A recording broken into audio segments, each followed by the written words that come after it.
first floor is always economics, because racism is economics. Racism has nothing in the world to do with who you like or who you don't like. It has nothing to do with it.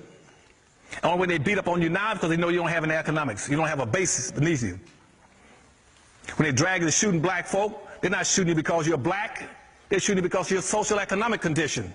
You're powerless. They know the only thing you're going to do, they shoot 20 blacks tomorrow. Only thing you're going to do is go out and march. That's all you're going to do. They know that. You have no power and wealth. You build that business community and you build factories and industries in there. And you produce wealth and money and income. Then you take that wealth and money and income and you use it to benefit and lift your people. And you use it also to take the surplus capital and you go to the second floor in that 5-story building. On the second floor in that 5-story building, that's politics. That's politics. That's where your politicians are. Quit letting people mislead you about voting. Voting ain't worth a damn if you don't have an economy. I have run political campaigns for presidents, for governors, for attorney generals, for congressional people, for mayors and city council people. Politics, voting and politics ain't worth a quarter in voting if you don't have an economy. It's money that controls your politics. You take your money on that first floor and the powernomics concepts that I'm trying to get you all to buy into. You take that money off the first floor, you buy every politician on the second floor. Don't worry about voting, buy them.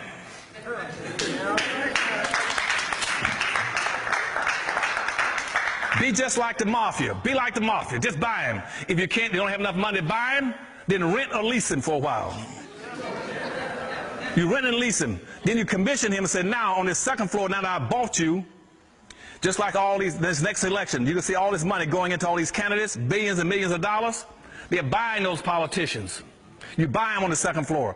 And then you tell them on the second floor, now, under the powernomics principles, I bought your rear end. You now take your rear end to the third floor. And on the third floor, that's your court system. I don't care whether it's the Supreme Court or the local superior courts or county courts or city courts or state courts. You buy them. And you tell them on that second floor in the court system, you start taking care of my people and doing right. The courts control the police department. The third floor is the courts and the police department. The police department would not be killing your people and shoot them down if they knew that you had an economy underneath you. They're going to pull in you. How many of you seen police shooting down Jews, for instance, running? How many times they've been shooting down Asians? How many times you see them heard them shooting down American Indians? They only shoot down black folk. You don't have an economy to dictate to the police department or to the court system. Then once you dictate to them, you take that money off this first floor, you go to the fourth floor. Your fourth floor is your media. You all got to start producing media in these communities and take that money and start going into buying media.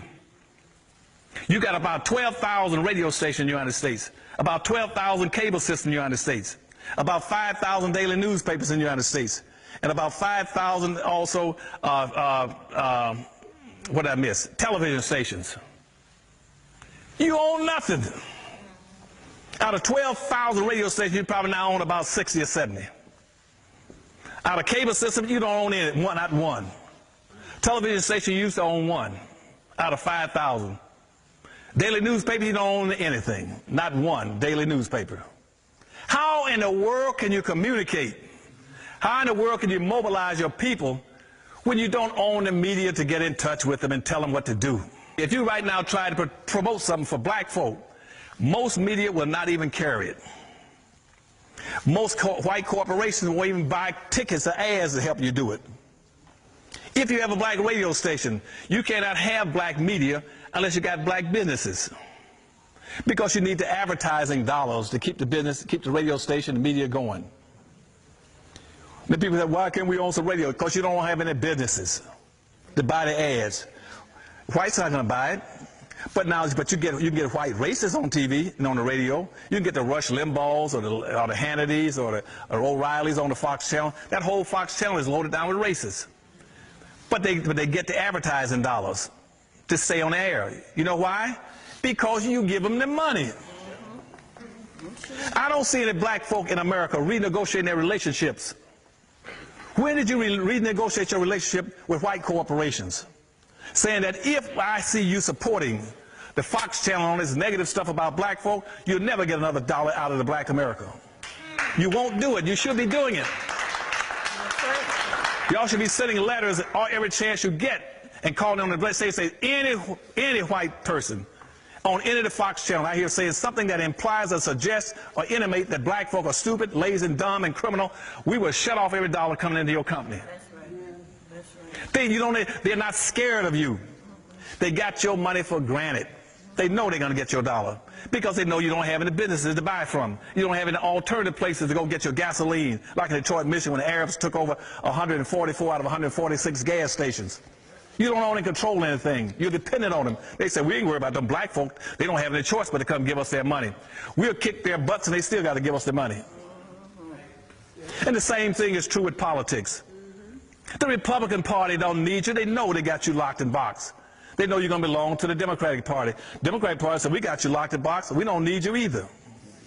Because you see, my people, your leadership has not got enough intellectual credulity and internal fortitude and common sense to say, hey, let's not support either one of the parties.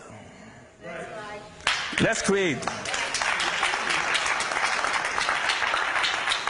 You all could be the most powerful people in this nation within 1 or 2 years if you did one single thing. If you withdrew publicly from the Democratic Party and the Republican Party and said, we don't need either one of you. We're going to create a black independent party.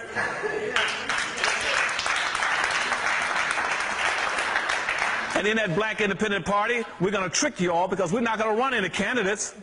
I wouldn't run any candidates. I would create me a black independent party. I wouldn't run not one candidate. But I would say this. We're going to vote as a block. You're going to get 43 million black votes. And we will deliver that 43 million black votes to whoever promises most and delivers the most to black folk. Yeah.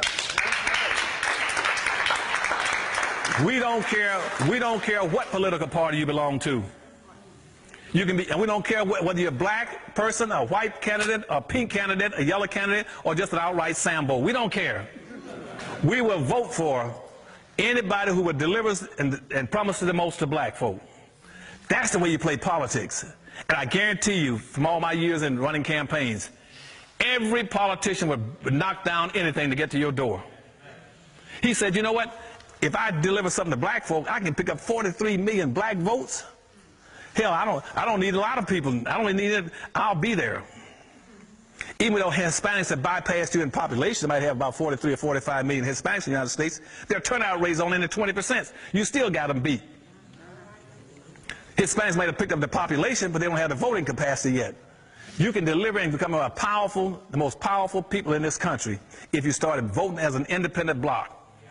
It said we move as a group. We move as a fist rather than fingers. And we'll stay together and we'll take care of each other, we'll buy from each other, we'll support each other, and we'll look after each other. And we'll make our dollars bounce in our community on that first floor. We'll make it circulate 8 to 12 times before it leaves black hands. Hispanic money in America bounces 6 to 7 times in the Hispanic community all over LA. White money bounces 8 to 12 times. Asian and Arab money bounces 13 to 14 times. Jewish money bounces 18 times. Right now, black money doesn't bounce once because you're committing social economic suicide. You can be the most powerful people if you learn how to organize and play as a team. Now, doing that, now the last floor, then the other part. Last floor is the 5th floor. The 5th floor is education. Don't keep going around telling black folk that our future rests in education. It is not. Education is about as useless as the black vote. It's about as useless and as wasted as a black vote if you don't have what? An economy. You can educate these black kids, they have no place to go and use it. Education is a tool, just like a hammer and a saw. I got all kind of black kids graduating from school every year with all kind of degrees. Master's degrees in this, master's degrees in that, and they can't master a damn thing because they ain't no place to go. Whites don't need them in their business and don't want them.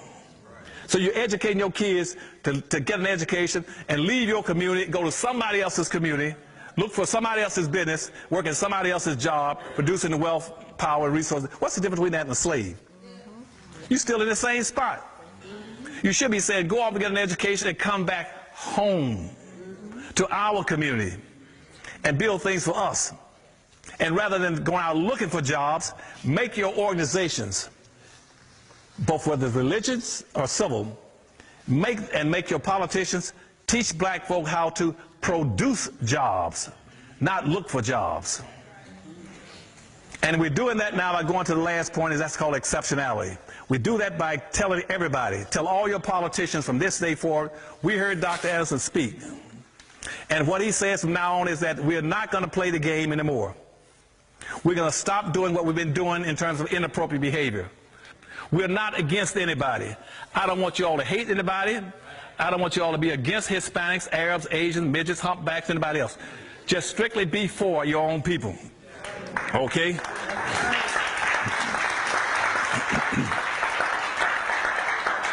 Racism is a team sport. You either play as a team or you lose by default.